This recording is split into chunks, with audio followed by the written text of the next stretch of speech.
I'm Brianne Sampson, a licensed clinical social worker with Hope for the Warriors.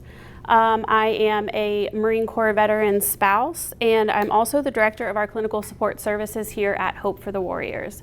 I will be the one helping lead this discussion today, and I'm also joined by 4 veterans that are going to help shed light on this conversation regarding suicide prevention and awareness.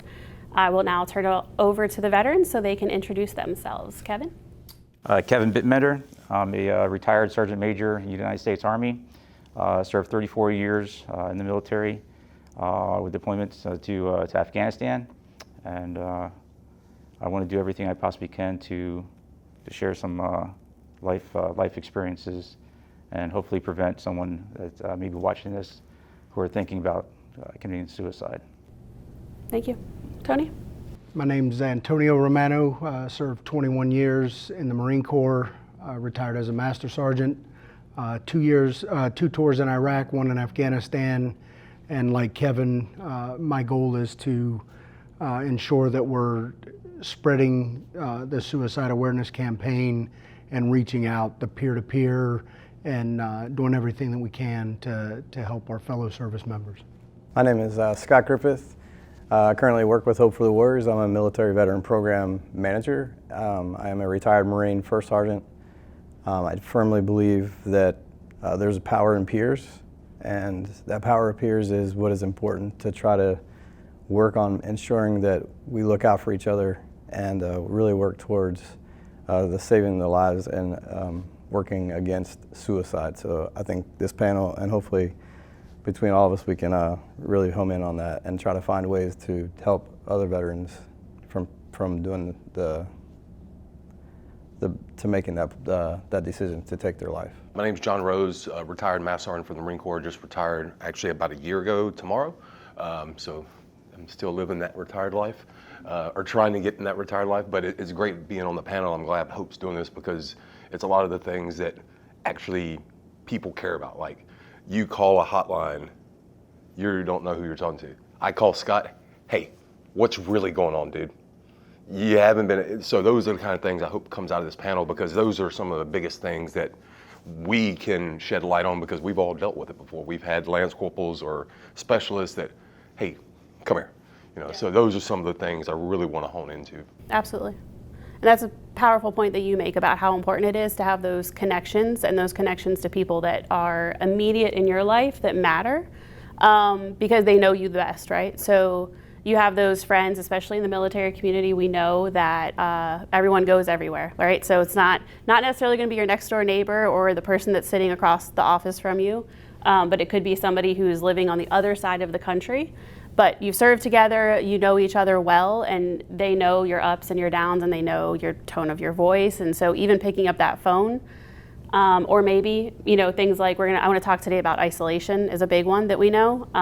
So, something like that. We know that it's common that I would hear from John once a week, and now all of a sudden it's been 3 weeks and I haven't heard from John. Something's going on, right? Could be that life got busy, but it could be that something else is going on.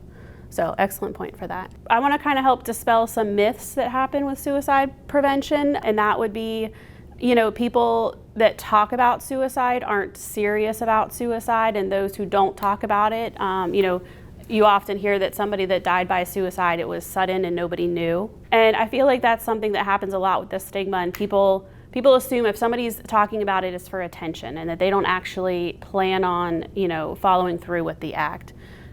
Do any of you guys have experiences with that where you want to, or even just to dispel the myth in general, something that pops out to you? There shouldn't be any shame in anyone's game that they're struggling with mental health, whether you're a 1-stripe private or a 4-star general. Everyone has different experiences. I, for one, struggle on a daily basis, and say that there's a stigma. There definitely is. It's people. Maybe it's a way of saying that I need some help. Right. In my instance, it took me 8 years to seek out that help, and I struggled with that on a daily basis. I had a plan. I didn't tell anyone.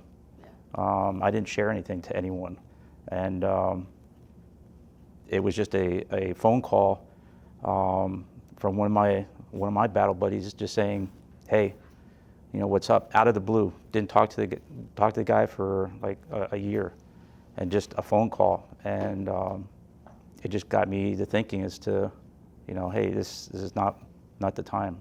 You know, today is a very hard day for me. 16 years ago to the day, I lost 3 of my best friends. And, you know, in perspective, you know, it's 5,845 days. And tomorrow's going to be 5,846 days that I'm going to be struggling and continue to struggle. But I try to live a life worthy of their sacrifice on a daily basis. And, you know, that's what we have to all come together to know that, you know, if we do pick that phone up and call someone, the first thing I'm going to ask is, what are you doing to live a life worthy of their sacrifice today? You know, and hopefully they're going to have a reply, hey, I'm glad that you reached out to me. Yeah. You know, because I think we all get, I know that on a personal thing, I get a phone call about every 45 months. And the first words out of, you know, my buddy's mouth would be, hey, did you hear? And it's usually followed up by the person's name. You know, hey, you know, so-and-so just committed suicide. And immediately your head starts to twirl around. It's like, what could I have done? You know, and you know, that weight, I think, is heavy on everyone's shoulders that knew that person, including the family. Yeah. You know, we have to come together as a community. And when I say a community, not just veterans, but whether you're a spouse of a veteran and you see something that's out of the ordinary, or is to put that person in the corner and say, hey, what is going on? Mm-hmm. You know, but also assure them that you're there for them, you know, through their struggles. I'd like to add on to that too. You know, Kevin, you brought up something very specific. So through my job, we with the Hope Military Relations community, we really try to home in on trying to reach out and and stay connected with veterans, and make those phone calls and make those emails if it's a text, and just try to keep that connection piece going so that we keep veterans involved, to know that they have someone that's there for them. I look forward to your call every month. I do. I see it, and I make sure I answer. It's like, hey, Scott's calling me. I got to answer the phone. I look forward to those calls too, because believe it or not, you know, I may call a veteran to see how they're doing, and through that conversation, a lot of times I hang up the phone and I feel a lot better about myself.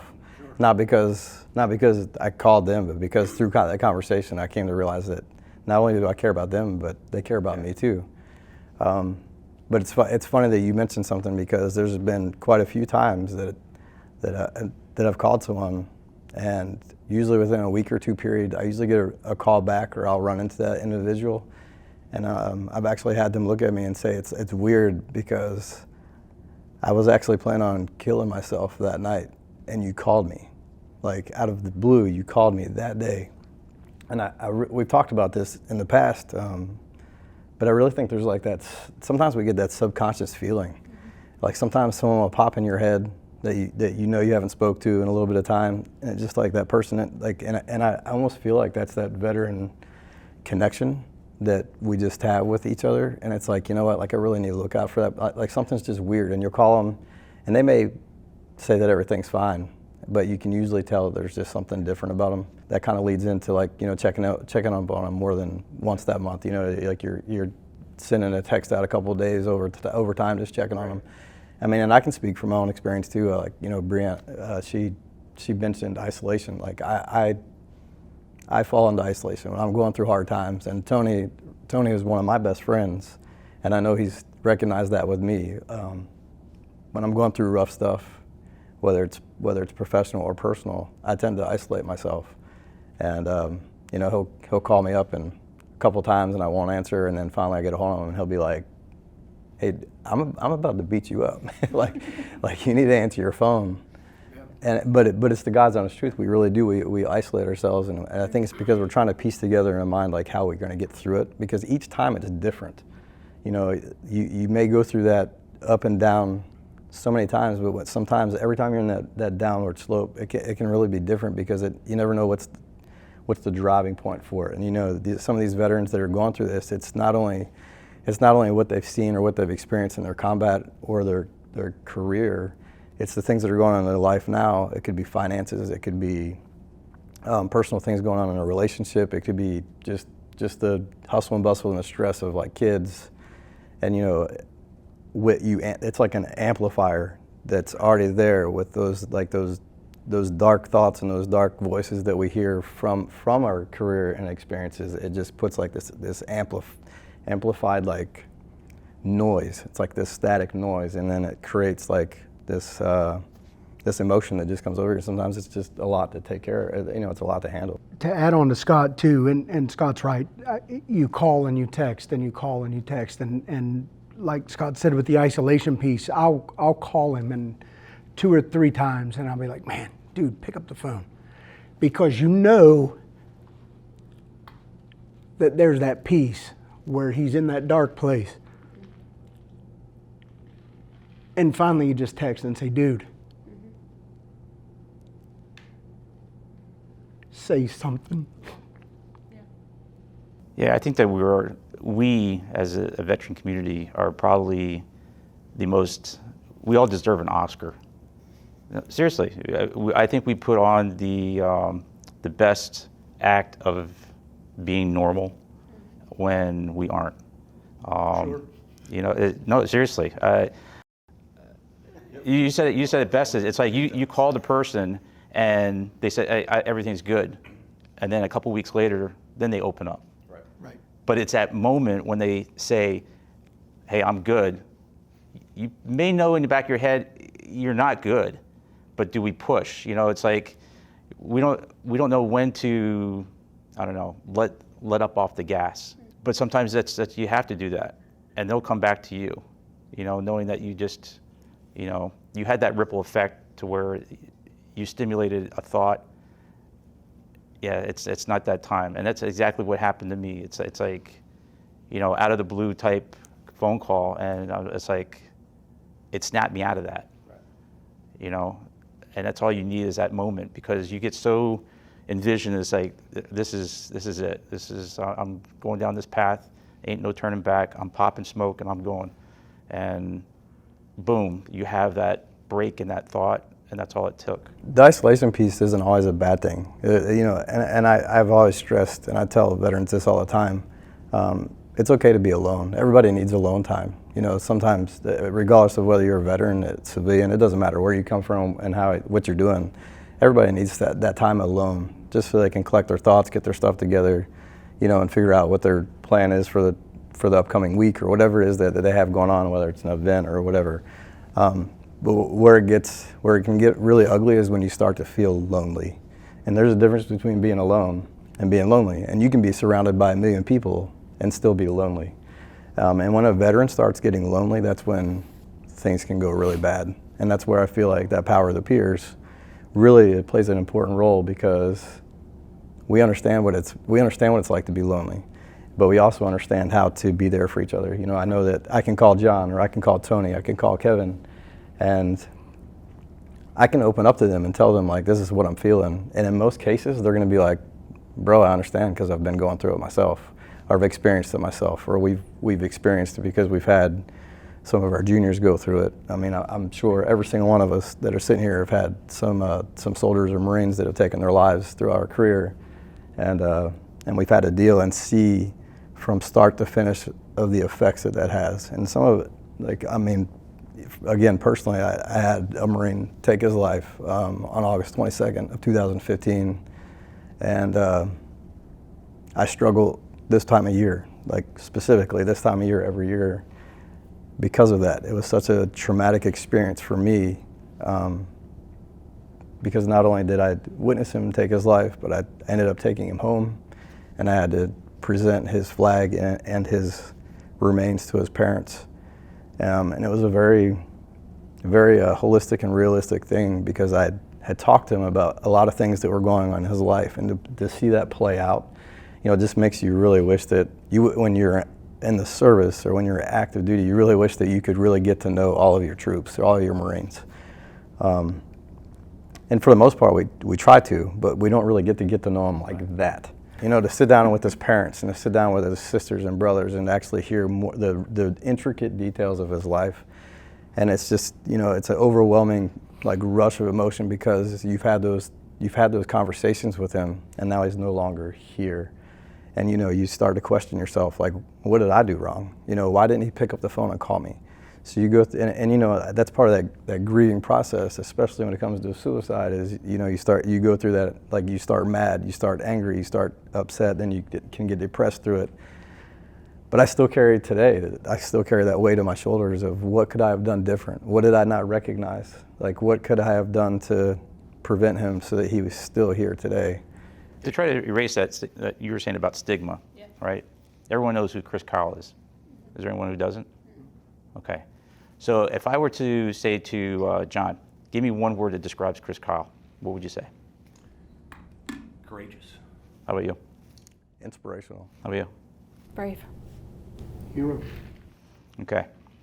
So Chris Kyle reached out for mental health. It took him a good push, right, to go and get mental health help, okay? Did anyone call him, for a better word, a pussy? A punk? Doing that? No. If anything, he was all those what you described him as being. You know, he erased that stigma by reaching out. You know, as a sergeant major, you always tried to be that stern leader, that, you know, you put that, yeah, no emotion. It's like, you know, get off my grass type deal, right? You know, it's like, hey, you know, you need to go do this, go fix yourself, you know, whatever, okay? But when that door closes and you're looking at yourself in the mirror, and you are alone, it's like, I'm not that person. You know what I'm saying? It's like, you know, I wish I could have just said, fix me.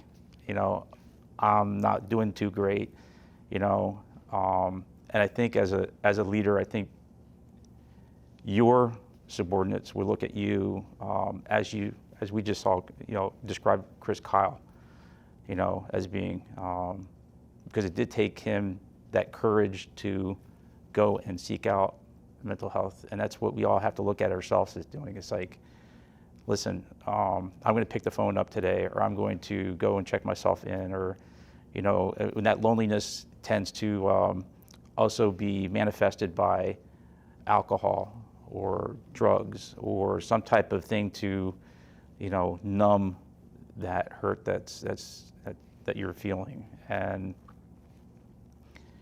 I think the best way to erase that stigma is to look yourself in the mirror and say, all right, I'm going to challenge myself today, and I'm going to either make a phone call or I'm going to go and talk to someone in person, you know. And you have to have that attitude, though. You can't go in to see a psychiatrist or a psychologist and say, all right, here's your money, fix me. It's not going to work. That's right.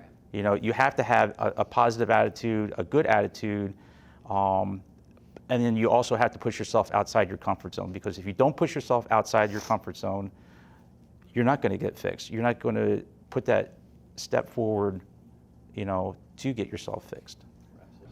Expectation management. There has to be expectation management. If you want to make yourself better, there has to be expectation management. Mm-hmm. That's no different than a marriage that's struggling. There has to be expectation management. If you've given up on it, the marriage fails. Mm-hmm. Whether one person or the other person, both people have to agree and have expectation management. You know what I mean? Yep. And with the suicide prevention piece, the peer-to-peer piece, you have to be able to reach out and help with that expectation management. Mm-hmm. Can I help turn that switch for you? Yeah. Like Kevin's saying, I need you to look in the mirror. I need you to look in the mirror. Mm-hmm. Look in the mirror and have that expectation management, right? When you're on active duty, there's expectation management. That knife hand from the sergeant major, that's what you expect. Mm-hmm. That's the expectation management. Yeah. And you're going to do that. I can remember being on embassy duty as a Marine gunny. They knew I was the gunny. Everybody knew it. My wife was the gunny's wife. My kids were the gunny's kids. That's what they knew him as. Yeah. And my wife couldn't understand it. My name is Shauna, but everybody called her Gunny's wife. That's Gunny's wife, that's Gunny's wife, that's Gunny's wife. It didn't matter who you were. I got promoted to Master Sergeant, I was still the Gunny. Because nobody knew me any different. But that was the expectation. And then when you retire, looking in the mirror and being able to just take that back and slow down. My father-in-law said it perfect. When I retired, he said, you need to stay with the military. You need to find a job in the civil service if you're going to be employed. Because the expectation management that you have, what you expect of people, you're not going to be able to transition into the corporate world and make that work for you. Right. Because your expectations are greater than what they can provide to you. You're not going to be able to go to Google and run the show like you run the unit. Yeah. Can you imagine me behind the counter of McDonald's? Well, May I take your order now? What do you want? I said, what do you want right now? Right. So again, the expectation management piece is huge. So again, you go back to the myth. No, it's not a myth. No.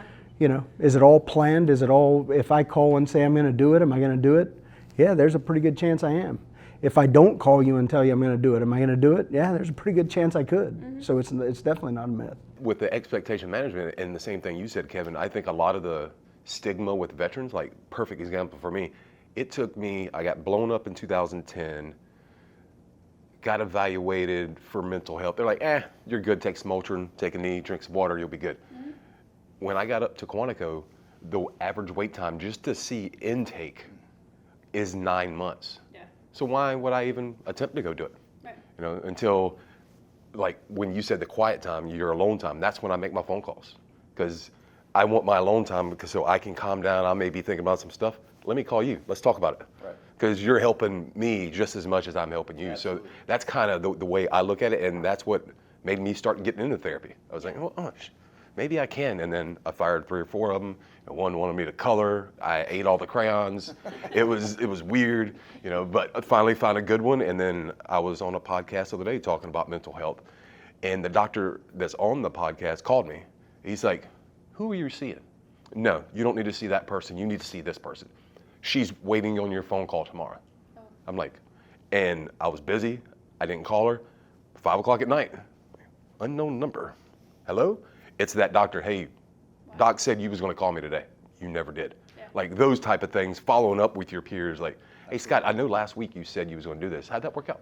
Follow up and follow through are the key ingredients right there. Because, you know, how many times have we said, you know, pick the phone up, oh, you're good, okay. And then it's like, you know they're not good, or the person says, hey, I'm struggling today. And then either, you know, life happens and you kind of forget. And then when you say to yourself, oh, I just remembered I got to give him a call, but he said he was all right, or he should be okay. And we just kind of let it go. A lot of our leadership, I think, today in the military are like that. They don't follow through. They don't follow up. Mm-hmm. And you would be surprised of how much yardage you can gain by taking the time and effort and saying, just like you're saying with your therapist, you know, picking that phone up and say, hey, you didn't call me, and hold them accountable. You know, so accountability on both sides plays a huge factor in how something like this can be successful. Going through with expectations, follow through, you know, and ownership, you know, is the biggest thing. And if you include all those in that equation, you know, you're going to see that stigma start to disappear, and you're going to start seeing, you know, those numbers, you know, coming down. Right. It's a shame that it takes so much dwell time to get help, you know, but there are organizations out there that can help you in that dwell time. Hope is a huge example of that, to where they can fill that void and get your mind right and get you into activities. And that's what I love about Hope. It's one of the only organizations that includes family, you know, which is your foundation. I'd like to mention too, when it comes to the stigma, so my daughter is engaged to a Marine. He's a younger Marine, and has he came in and you've already been cleaning your gun? Oh, no, now he cleans my gun. Okay. So, you know, so he's active duty, so we share a lot of we share a lot of talks and talk about some things that he goes through, and he'll come ask me for guidance and some advice, which I absolutely love. And you know, I get to hear it kind of like gives me that little spark, because I get to hear like how things are still taking place in the Marine Corps, even though I feel like it was just yesterday that I was in it, but it's been almost 5 years now. One thing that I've really learned, and something that I really wish that the military would really focus on, is I think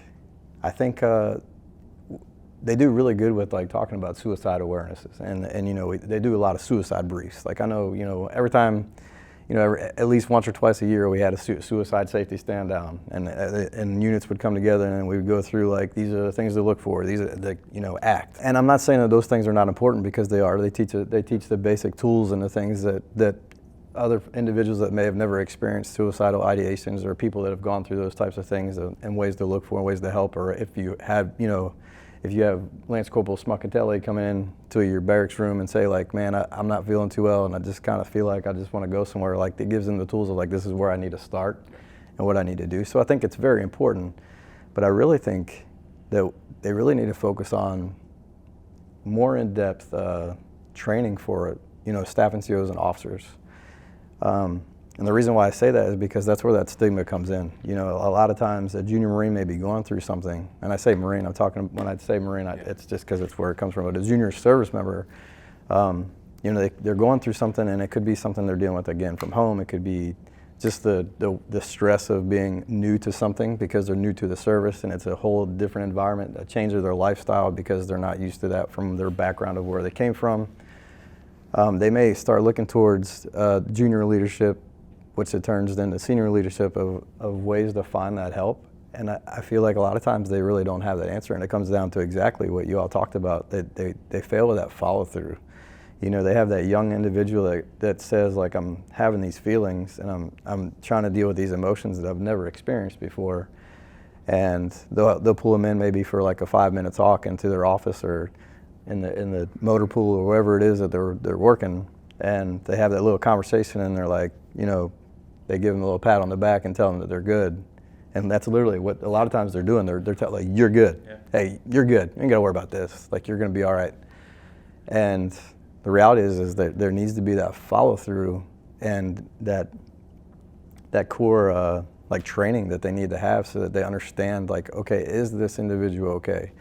And you know, I know as I was coming towards the end of my Marine Corps time, like we were doing a little bit better with it, because we would have it was force preservation. Yep, force preservation. And it was really good. You would have, you know, you would have doctors in there, you would have your medical officer, you would have folks in there that could speak on that individual if they were dealing with things or stuff that, and you know, without crossing that line of the Privacy Act and going into like details of what they had. But it did give you an idea of like, okay, maybe I should watch out for this individual because he's got some other stuff going on. And you know, I would learn that as I was gaining experience in my career, is that, you know, a lot of times even when you had a service member, a young devil dog or a young soldier start getting into some trouble, like they would start doing some things that were kind of like out of the ordinary. You know, it was real fast. You have like the NCOs, and you have staff NCOs that are like ready just to dive in and start giving those knife hands and doing the things that we're trained in the military to do, which is, again, that's what we're trained to do. It's how we're taught to deal with those things. But sometimes you really got to take that step back and be like, okay, what is really going on with him? What is causing that individual to all of a sudden act out? He's never been in trouble before. He's never had any issues, or maybe it was just a simple, like he kind of like blew up and got irritated about something, and he snapped at one of his leaders. He's never done that before. Okay, well, you know, what's really going on behind the closed doors? What's going on? It could be alcohol. There's a combination of tons of those things. But we all know that, I'm sure most of us could say that a lot of times when you look at like some of the suicidal things that we've dealt with, a lot of times alcohol is involved. Alcohol and meds. Absolutely. So, you know, if they are turning to alcohol to try to numb some of those things and those emotions that they're experiencing, it can lead to further things that I really think we need to dive into. You know, accountability, you know, at all levels in the military needs to, you know, mental health needs to be at least in the top 3 priorities. All right, and I don't think it is there yet. You know, when we deployed out, and everyone's, train up may be different for deployments. So how long did it take you when you deployed to train up before? Last deployment was like 5 months. No, but so you trained for 5 months before you deployed? Mm-hmm. Yeah. Okay. Roughly about the same, probably, yeah. Anywhere between 3 to 5 months. Okay. Mine was a night 3 to 4 months, and that train up, and that prior to going overseas. When we come home for demobilization, right, to demob, how, just on an average, and I'm just gonna, I don't know this for, how long did it take you to demob? Maybe 2 weeks. To say anywhere from a week to 2 weeks. Depends how much leave you have that you're going to take. So about 7 days. I detached and was back to my unit. I didn't. So really no. We Mine had was- no dwell time. So mine literally off the plane less than 3 days. So, and when you demob, you go through these round robin stations, make sure your leave is good, DEERS, all the, your pay, benefits, and then you go and you talk to, you have your little mental health little area, usually with a chaplain or something like that there, and they give you a questionnaire. And how you answer those questions, determines whether you go through door A or door B to go get your ticket. How quickly you get to see your family. Yeah. That's right. Okay. Absolutely. So you're sitting there, and again, accountability. I'm filling out this form, and it asks you questions. Do you see anyone killed? Did you see any dead bodies? Were you engaged in any type of combat? Did you exchange whatever? Okay. And you're looking and knowing if you mark A, you're going through door A, and you may be there for a couple weeks, if not a couple months. That's right. Okay. And if you answer B, you're going over to that station and getting your golden ticket, and you're getting on that plane and heading home. And I actually had soldiers come up to me and say, how are you answering this? And my failure as a leader was, well, this is how I'm answering because I want to go home. Right. And then a lot of things, like with us all being senior individuals, we never said anything because you're going to lose your clearance. You're going to have to get out then. You're not going to deploy. You lose all this. Are you going to? Exactly. Yeah. So how much did you drink this week? 1 to 2 beers. Okay. And that just killed us because a lot of the people you see like in the civilian, it's a lot of senior people. And my soldiers that I told them, well, didn't tell them, but they went off of my example, right, are as messed up as, as I am, and struggling with the, the lifetime subscription to issues, I'm meant to use that one. Yeah. No, seriously, it's like they are struggling the same as I am, and had we gone through door A, would we be in the same? I don't know, because I didn't choose that door. Right. That's right. Okay. And in hindsight, I wish I did. My first deployment, I had 17 years in already. So I knew that I was always going to select option B. I knew that. There was no other option for me other than option B. Until you hear that last re-enlistment, you're like, okay, I can do some stuff now maybe. Brother, I was option B all the way because I knew that my career after the military was law enforcement. That was what my career path was. Right. I had 2 kids, had to get them through college. Retirement wasn't going to pay for everything. So I was going to stay in law enforcement. So I was option B. And I think it brings it back to a lot of times what we see too, right, is that the status quo. Like, why challenge the status quo? Because I may not be living my best life, but I'm getting through day to day. So I'm going to just keep grinding. I'm going to keep pushing through because it's working right now. And I'm, until you get to a certain point. And that was one of the things I wanted to talk about. You guys have done a phenomenal job because I feel like this conversation is just where it always goes, and everything I was hoping we would hit on, you guys have already hit on because you're well versed in this conversation, and it shows. So a lot of times when we see people that are struggling and they're grinding, they're grinding through, they're pushing through, we hear the term rock bottom, right? A lot of times. So I feel like oftentimes when I hear these stories between veterans and families, I hear two scenarios to get to the other side, which is healing. And it's either somebody hit a rock bottom, or what I would essentially call kind of divine intervention, which is kind of what both of you two talked about. Somebody made the right call at the right time.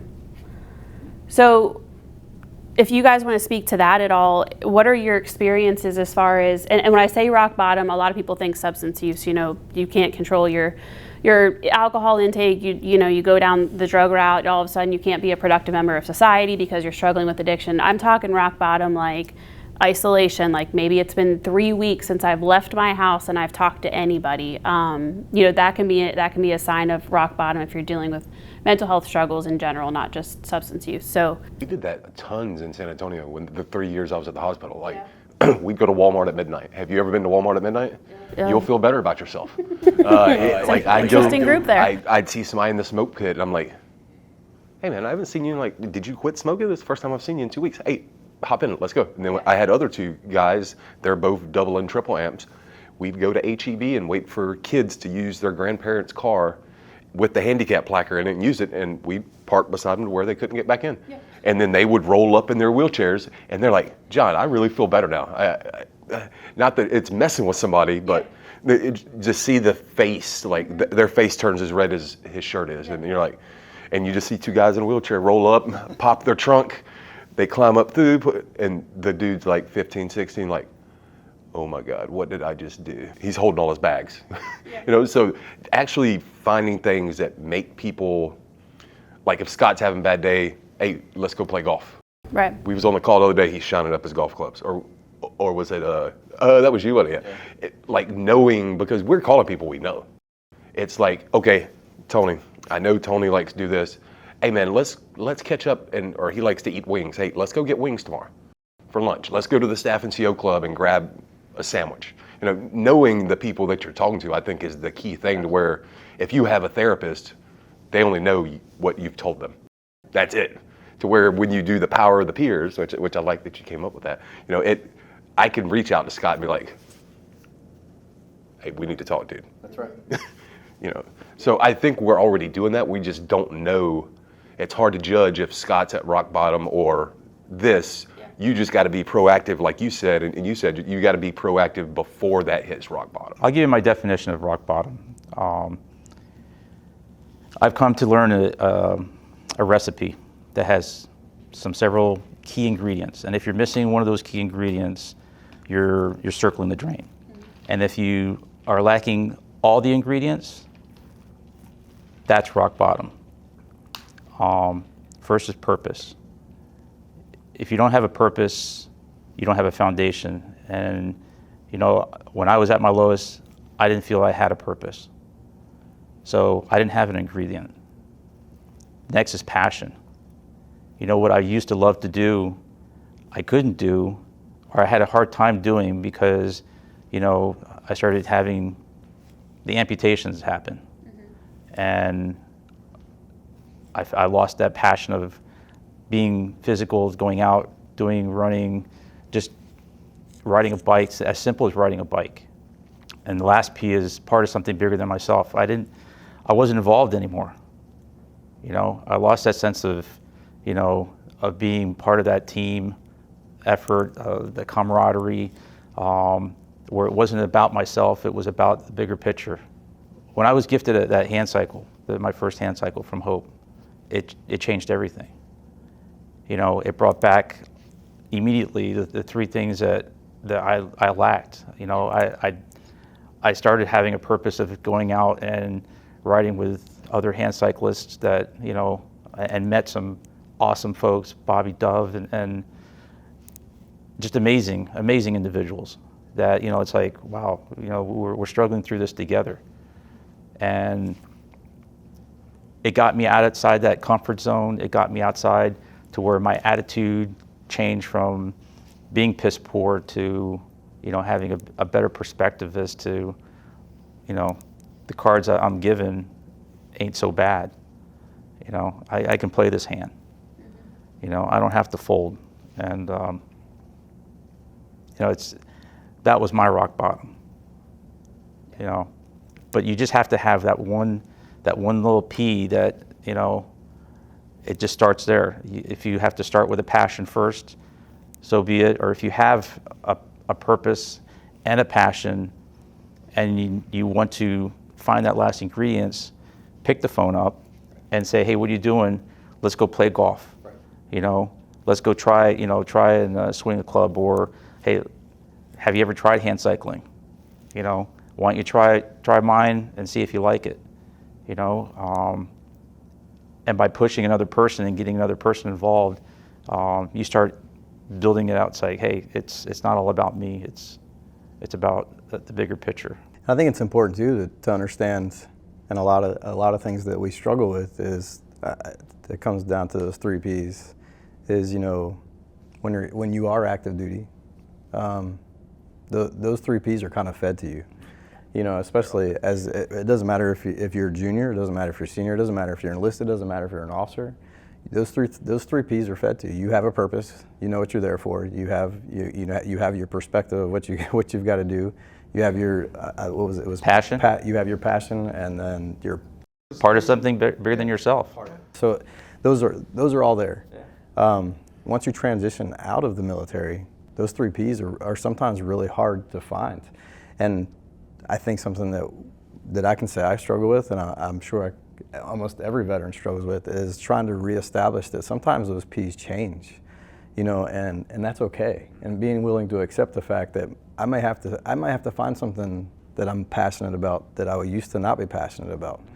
I may have a new purpose, and my new purpose may be now that I don't have 140 Marines to take care of. Now I've got Scott to take care of, and a wife and kids to take care of.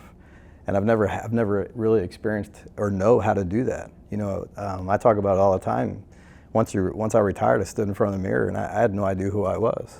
I truly had no idea, because my entire adult life I had done in the active duty service, where I was told where to be, how to be, what to have on, what to have with me, and now I'm, you know. You have to be a grown man now, figure out what to wear. Exactly. You're like I don't, like, hey babe, does this match?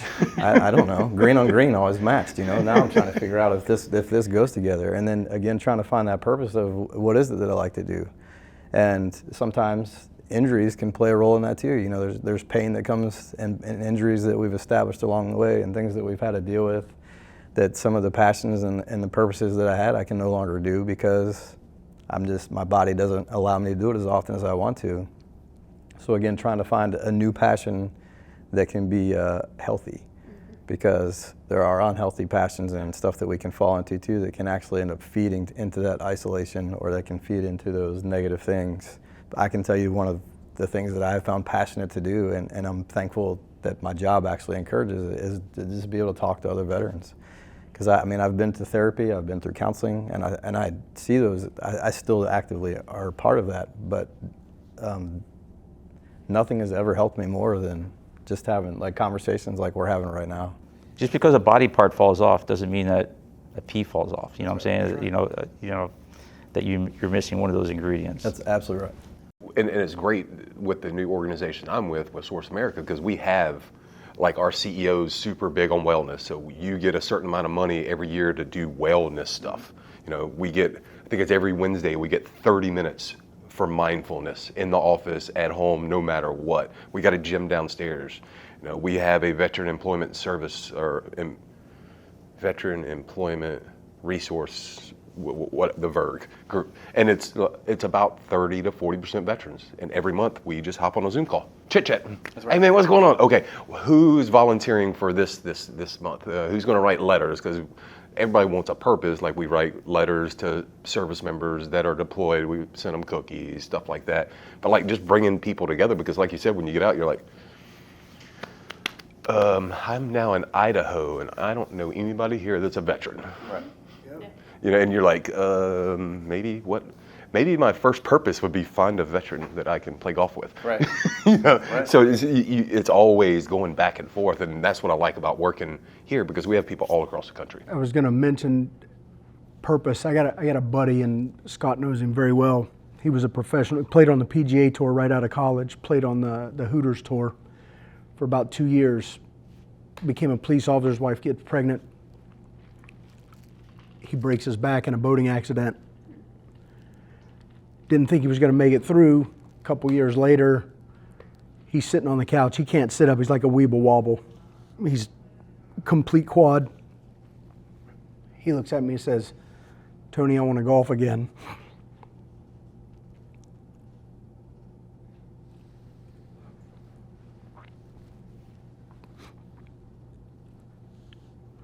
"Brother, you can't hold a cup of water." No. He said, "I'm going to golf again." Okay. So we went to work, reached out to every organization I could find. And the easy answer was, or the first question always was, is he a veteran? No, he's not a veteran. But I am, so help me. Because he's going to teach me how to golf. And he did.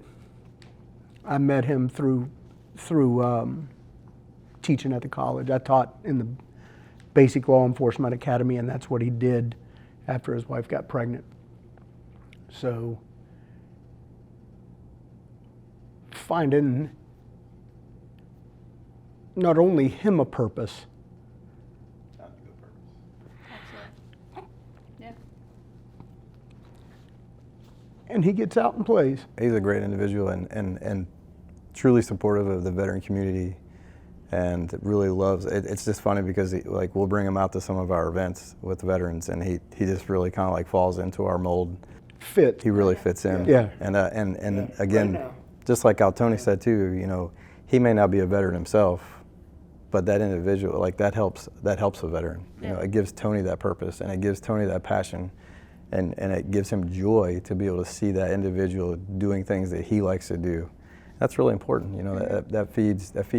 You know, it feeds everything. Right. And it gives everybody that purpose, and again, it brings people closer, and again, it brings up what we're doing now of being able to pick up the phone and talk to that person, because when he's down, I'm up. When I'm up, he's down. Sometimes we're both down, we can pull each other up. I think the biggest three things that stick out of everything that we've said so far, I hear persistence, because we talk about that across the board, right? So whether it's you reaching out to somebody and they're not answering, but you continue to reach out, going to the mental health appointments, you go for the first time and it's not a good fit, or you go 2 times and you're still not feeling better, but you're persistent, you're choosing to push through, and you're choosing to continue and exploring and seeing what that's about. Accountability is huge across the board in all aspects: peer support, mental health professionals, nonprofit organizations, the government. There's lots of accountability to be had on all parts, but everybody has to be accountable, and also to ourselves. Mm-hmm. So that's a huge one, right? Like, which the last thing that you guys have all touched on, but nothing in the journey on dealing with mental health, with suicide awareness, with healing in general, whether it's physical, emotional, that journey is never linear. So like you just said, like somebody's having a downtime, somebody else is having an uptime. That's right. And that's how we come together to be able to balance each other out. What is something you do for yourself when you recognize that you may be experiencing suicidal ideations or struggling with mental health, like isolation, increased irritability, whatever those symptoms are for yourself? What is something you do for yourself in the moment, whether it's a small gesture or a big gesture, to cope with what's going on? I look for an activity to keep myself focused on the future, whether it's a marathon, whether it's a running event. I look at something where I can involve maybe others to help me along that journey. If I have something marked on my calendar that's going to happen 4 months from now, in my military career, it's like I'm going to see it through. And when I hit that benchmark, then I look for something that's going to happen another 4, and that could be 4 months to, a year out. But if I have it on my calendar, I know that I'm not going to let myself down, but I'm not going to let those around me down by not showing up. The first thing I'm going to do is make a phone call. Okay. I'm going to make a phone call one of the peers. Generally, it's going to be to reach out to Scott, Dover, a couple other guys in that close-knit peer group, because we all kind of know each other well enough. And then I agree with Kevin. I hate to let anybody down. I hate to fail. So there's events on the calendar. My kids, again, purpose and passion. So that's a very complicated question. And the reason why I say that is because I can say that through my own experiences, when I first started to recognize that I had an issue, I had a lot of anger issues, and I didn't recognize it. I was unable to recognize it. And then, and my spouse, my children had definitely tried to point it out to me even throughout my career, like, Dad's crazy. Once I retired, I think there was a specific event, and I won't go into full detail of that event, but there was a specific event that took place with my daughter, and I lost my temper. And when I lost my temper, this particular time, I don't know, I'm sure it had happened and it had been there before, but I never was able to recognize it, but I saw fear in my daughter's face. And it had such an impact. It was one of those core memories. Like, I will never get that look of her face out of my mind. And for me, it was really a light switch of understanding, like, okay, I have to make a change. Like, this is not okay. Like, there's obviously nothing wrong with being a parent and involving discipline and holding your children responsible and accountable for what they do. But my children should never be afraid of me. Right. And a lot of times, we fall into, like we all do, sometimes we kind of like treat our family like we would a service member. And even then, I think back of it like, man, maybe that wasn't even always the right thing to do, Like, when you really think about it, because, go back to some of the stuff we talked about, those service members may have been going through things too, and I didn't really take the time to say, like, well, what's wrong with you? Why are you acting like that? But instead, it was just like, why is this not done? Go do it. Stop asking questions. I thought you said you was going to the grocery store. That's right. That's right. So why I say that's complicated is because I have started to learn that when we go through waves, and we go through waves of highs and lows. And again, some of it could be based off of events. Like, for example, like this is a hard time of the year for me because it has symbolized an event that took place. Just like Kevin talked about how today is the 6-year mark for 16-year day mark for some, a very significant event for him where he lost people that he cares about. Mm-hmm. And, it goes back to, like, when you lose a family member, you can never really recover from that pain. And that's what a lot of people that maybe aren't a veteran don't understand. When you lose a brother or sister in arms, that's family, and you will carry that for the rest of your life, especially when it's suicide. I look back to Marines that got killed in action. It's obviously extremely an emotional event, and you don't want it to happen. But it's really different when it's suicide, because again, you start peeling things back of, like, what could we have done to prevent this? And it always sucks when you're on this side of it, because you're like, if I had known 5 minutes before he took his life, I could have done something. So when we're going through those waves, I started to recognize that I can sometimes feel when I'm on my downward slope. Mm-hmm. So I automatically, like, try to, like, grab onto things that I know are gonna save me from slipping all the way down. I might not be able to save myself from getting into that downward spiral, but I can at least not get down to a rock bottom. Right. But then there's often other times that there's triggers. Anybody that suffers from PTSD, TBIs, anybody that has, and it doesn't have to be from a combat experience. It can be from any type of experience that we've had that's traumatic in our lives. There can be that trigger that sometimes it just throws you into a mindset, and you don't even realize that you're there. I can say personally, I just, and a lot of it from especially a veteran standpoint is we don't like to fail at anything. Like, failure is never an option, Like, when this is the mission, and it doesn't matter how we accomplish the mission has to be accomplished. So failure is taught to us is just not something that exists. And I'm a true believer by the words of Brad Clayton, there's no such thing as, like, you can't fail at anything. The only way that you fail at something is to give up. So I specifically had an event where I felt like I failed at something. And it was based off of something that my spouse said, and she had no intentions to say it in the way that I took it, but it literally put me back in a place that I had no idea that was there, and the next thing I knew, I was holding a pistol. And thankfully, I had family that recognized that and stepped in and intervened before anything further went further.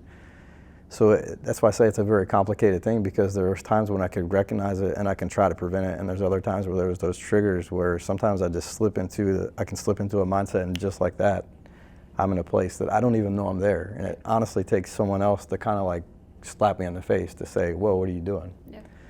So it's hard, but I definitely think, you know, being able to lean on your peers, being able to pick up the phone and call somebody and say like, hey, I'm having a really rough time, or these are the things going on in my life.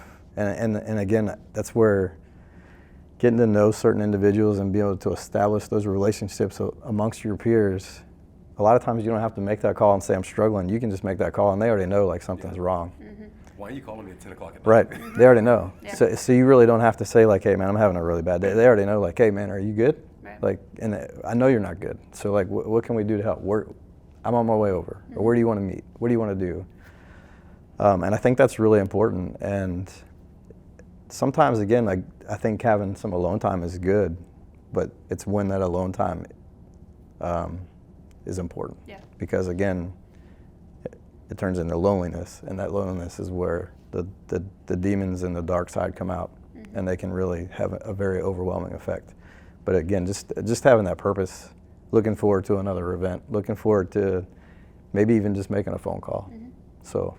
Again, the power of the peers. That's a very valid point that you said about it is complicated, because it does depend on why and where you're feeling that way. Absolutely. Mm-hmm. Just like Scott said, it's a weird one, and I'm still trying to figure that out. Because when I was still in the Marine Corps, what I did every morning at 8 o'clock is I briefed the commander on every suicide ideation, attempt, or death by suicide in the entire Marine Corps. Not just active duty, reserves, IRR, within 28 months of, so every morning, and the majority of those, sir, we have 7 suicides a day, we have 4, and I have to read their story to find out, hey, was they one of our patients? Was they one of our wounded, ill, and injured? How many times have they attempted this before? So I got a deep dive in all that, so I just got, it was like the song that's on MASH, Comfortably Numb. Yeah. You know, you know, or it's Suicide is Painless. Yeah. I'm like, I don't care. Now that I left, I'm like, oh, maybe I should have. What do I do with my hand? Now I'm starting to see the things because I'm not doing that anymore. Yeah. And my wife's like, you're a little bit more happier now. I'm like, huh? To where used to, I feel like I'm going, and all I do is work. Just work, because that takes my mind off of it. Now I'm like, okay, I get home, cell phone, I walk downstairs, goes on my desk, I don't touch it till the next morning. You know, spend time with the family. We got a 3-year-old, that helped a lot too. Like trying to, maybe I can't drink a bottle of whiskey at night and still take care of him, you know. So it's slowly getting there. I like going downstairs and watching nonsense TV for 45 minutes. Yeah. Stuff I don't even have to watch because I've seen The Office 15 million times, or Parks and Recs. I just turn it on and like,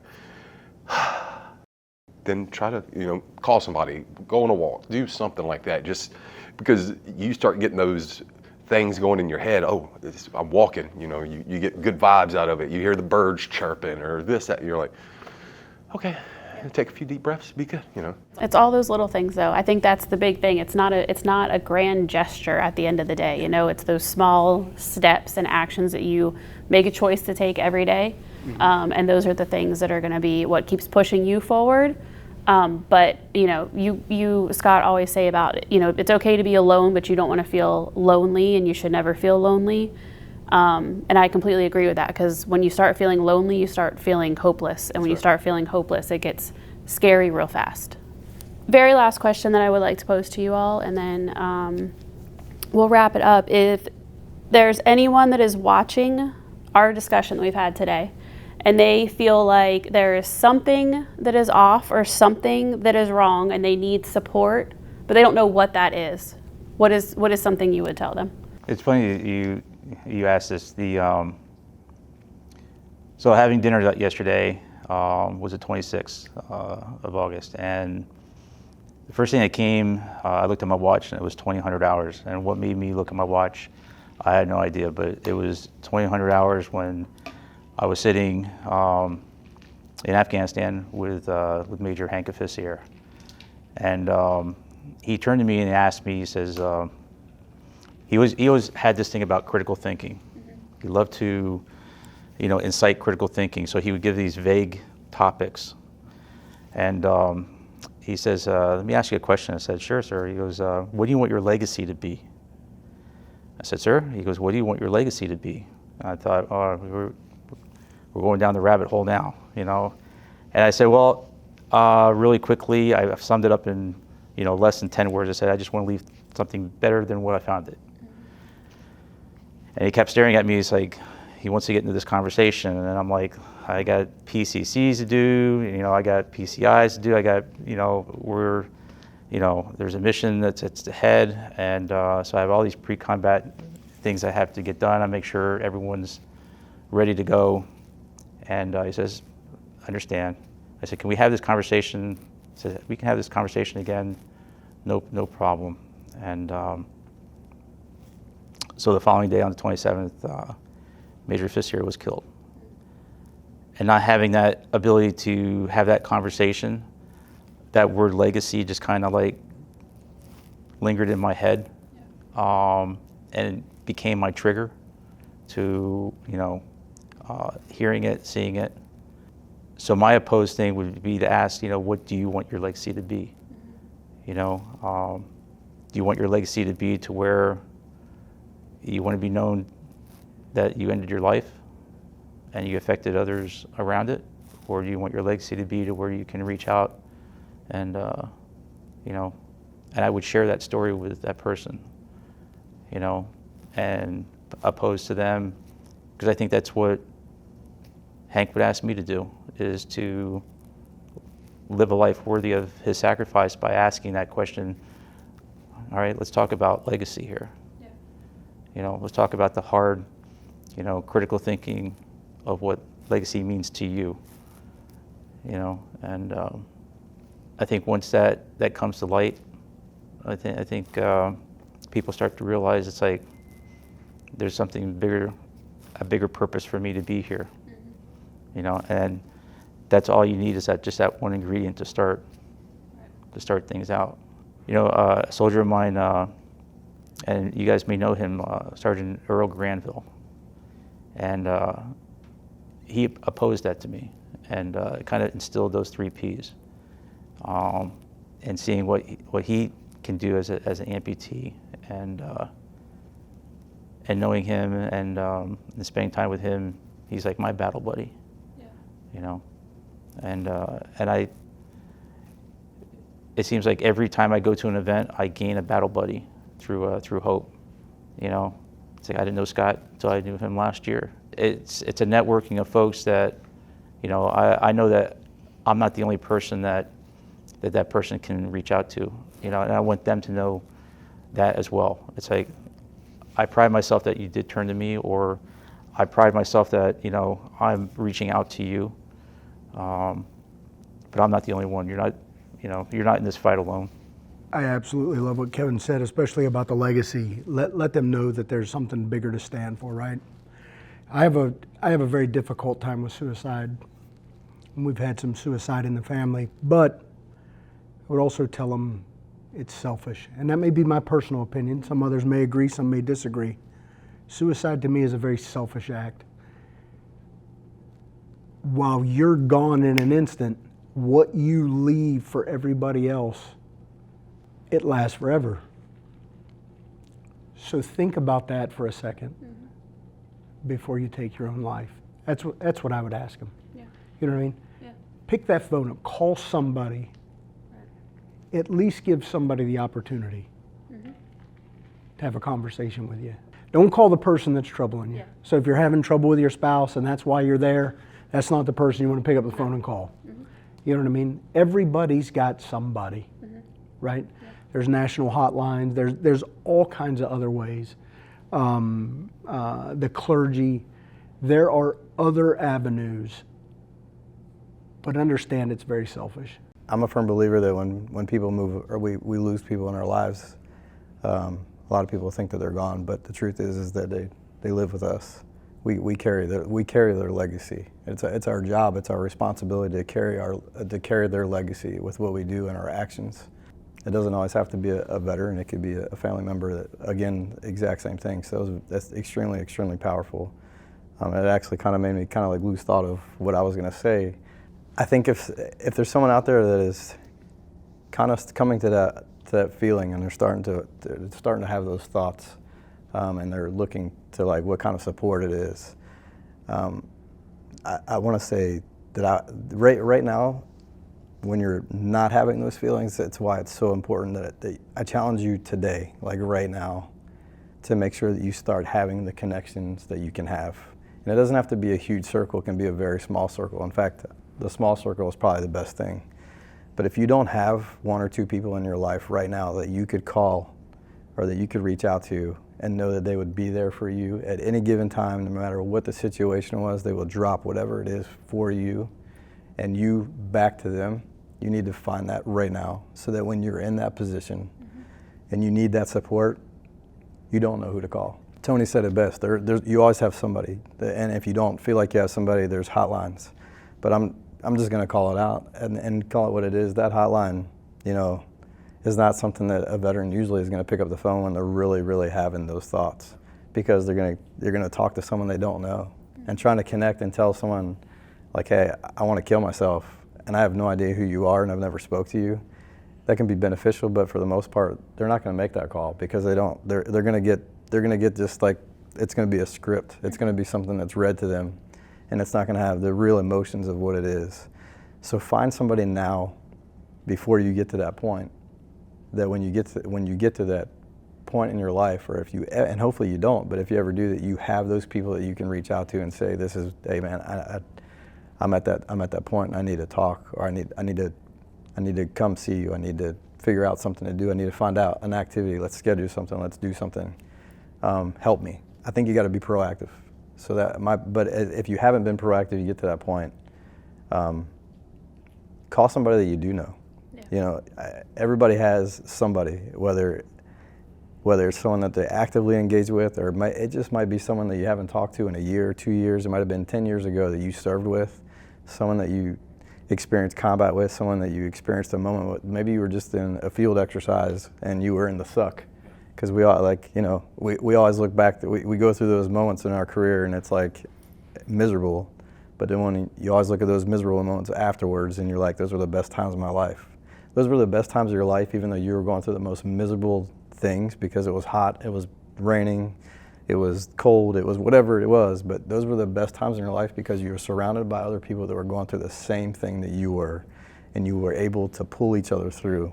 So reach out to someone that pulled you through. I will say one last thing, without trying to ramble too much. When I went through recruit training, my rack mate was Jason Polychrones. And when you go through recruit training, you get to a point where like you wake up in the morning and you're like, man, I don't want to be here. This is horrible. Like, this is absolutely horrible. It's the worst experience I've ever been through. Even though I watched Full Metal Jacket and I watched all these things and I talked to the recruiter and I knew what to expect, but it was still miserable. I had basically, I was a prisoner. My freedoms were gone. I had nothing. I wasn't even allowed to be me. I was told when I wasn't even allowed to pee without being told I could do it. So, there was times throughout that recruit training and those 72 training days where I would get up in the morning and I'd be like, I want to quit. Like, I really do, I want to quit. And my rack mate, Polychrones, would be like, hey man, don't quit on me, man. I need you here. Like, you're getting me through it. And then, 4 or 5 days later would be in a situation where now he's like looking at me and he's like, I'm done. Like, I'm tapping out. Like, I can't do this. And I'm like, no man, I need you here. So throughout my career, and I don't talk to him very often, but I have explained this story to him, but I actually refer to it as the Polychrone syndrome. Anytime I got in a position where I just want to quit or give up, I have to find Polychrones. I got to find my Polychrones and find somebody that I can tell, like, man, I'm really crappy right now. Like, I can't do this, and find someone that can uplift me. So find your Polychrones. I don't think I could say anything else. Being 20 years in the Marine Corps, I say see something, say something, because you see those signs. Be the eagle eye. Is it eagle eye? Yeah. Just be real with yourself. Is this something you really think about doing? Just call somebody. Yeah. Like all of them said, call somebody. Yeah. don't matter what time, like right now my phone's on Do Not Disturb, but that's the only time I think it's ever been on Do Not Disturb. You call me at 2 o'clock in the morning, oh shit, Scott's calling me. Hello? You know, we're gonna pick up the phone. Your other veterans that's in that small group, they're gonna answer your phone call. Right. And if they don't, okay, fine, I'm driving over to your house. Well, why didn't you answer my phone call? That's right. You know? It's just being real with yourself and holding yourself accountable, being, you know, all the things we've said throughout this time. But yeah, just pick up the phone call. As we bring this panel to a close, I want to emphasize that the journey towards suicide awareness and prevention is ongoing. The conversations we've had today are just the beginning, a spark that we hope will ignite a collective effort to create a more compassionate and supportive society. Each of us has a role to play. Whether it's reaching out to a friend, sharing resources, or advocating for mental health support, every small action can make a significant difference. Remember that you are not alone on this journey. There are resources available, and there are people who care deeply about your well-being. If you or someone you know is struggling, please don't hesitate to seek help. Reach out to a mental health professional, a counselor, a friend, or even a helpline. You are never a burden, and your feelings are valid. Let's continue to educate ourselves, challenging stigmas, and extend a helping hand to those who need it. By being aware, empathetic, and responsive, we can create a world where everyone feels seen, heard, and supported. Thank you for being a part of this important conversation. Let's carry the spirit of this panel forward and make a positive impact on the lives of those around us.